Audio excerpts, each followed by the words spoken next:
Bonjour Dali, quelle a été la performance du marché cette semaine? Bonjour Alexis. Sur cette semaine, les deux principaux indices du marché ont tous deux enregistré des variations positives, même si elles ont été minimes.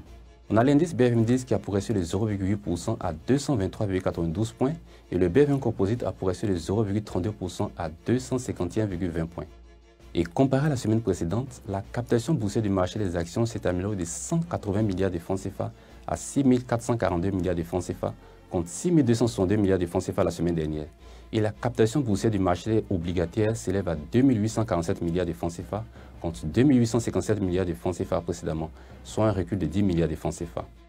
Au niveau de la valeur totale des transactions enregistrées sur la semaine, elle s'établit à 3,28 milliards de francs CFA pour 2,46 millions de titres échangés, alors que la semaine dernière, elle était de 5,28 milliards de francs CFA pour 57,6 millions de titres traités. Merci Dali. Et en termes d'informations publiées sur cette semaine, quelles sont celles qu'on pourrait mettre en avant?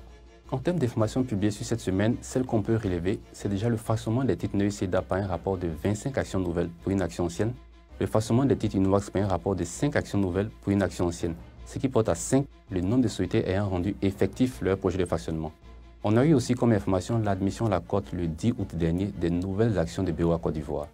Et l'admission des nouvelles actions BOA Niger est prévue pour le 31 août 2017. Celles de BOA Sénégal et BOA Burkina Faso sont prévues pour le 4 septembre 2017.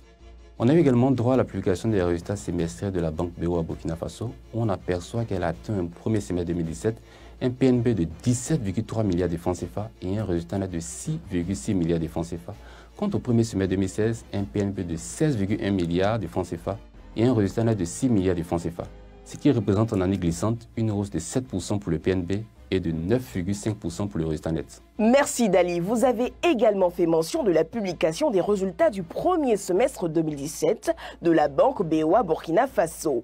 Quels commentaires faites-vous de ces résultats? D'abord, il faut signifier que Bank of Africa Burkina Faso, en abrégé BOABF, est un établissement bancaire burkinabé qui a été créé le 12 mars 1997. Elle a ouvert ses portes au public le 23 mars 1998. La BOABF fait partie du réseau Bank of Africa, disons BOA, et elle était la 5e BOA à démarrer ses activités. Aujourd'hui, elle dispose d'un réseau d'agences de 51 unités et elle fait face à de nombreux concurrents, mais elle arrive tout de même à s'imposer comme l'un des acteurs majeurs de la place bancaire burkinabé. Et malgré une forte concurrence sur le secteur, le total bilan des BOA Burkina Faso atteint 753 milliards de francs CFA en juin 2017.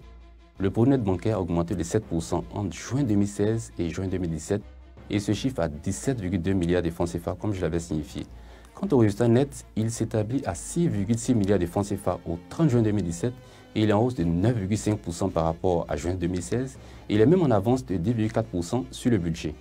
Et en termes de perspectives, ce qu'on peut dire, c'est que la mise en route effective du Programme national de développement économique et social, qui projette un taux de croissance de l'économie burkinabé à 7,8%, augure des perspectives encourageantes et devrait permettre à BOA Burkina Faso de tirer profit de l'impact de ce programme sur le redressement de l'activité bancaire au Burkina Faso.